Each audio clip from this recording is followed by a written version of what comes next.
Jesus says, greater love has no one than this, that one lay down his life for his friends. Greater love has no one than this. Jesus has given us a portrait of God-like love, and it is hanging on a cross, laying down his life for his brothers.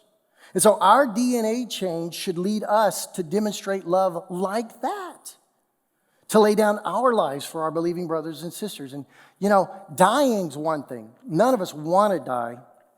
But if you think about it, dying for Christ might not be as hard as the alternative. And I say that advisedly. I've heard it like this. Okay, Lee, how much do you think your life is worth? Just put $1 on it. $10. I'm looking for somebody worth a little more. Let's say $1 million. I know it's not. You're priceless. But let's say you say I'm $1 million. So you come to Christ and you go, I'm going to get my checkbook out. I'm going to write a check to Christ for $1 million. And I hand it to him. And he goes, oh, thank you so much. Wait a minute. And he takes that check and he says, I'm going to cash this for you. And he reaches under the counter and he puts 4 million quarters on the table. And he says, I want you to spend it 1 quarter at a time.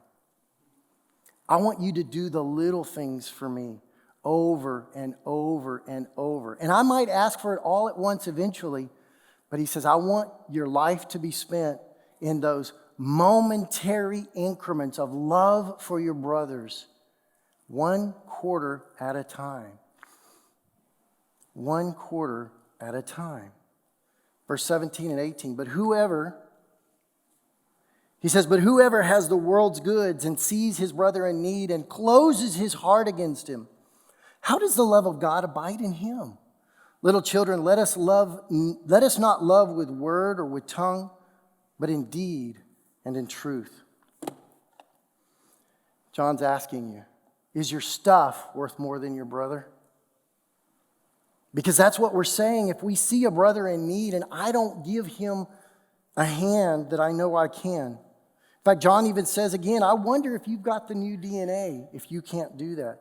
Sweet children, he says, actions speak louder than words when it comes to the brethren. So now we start to see it.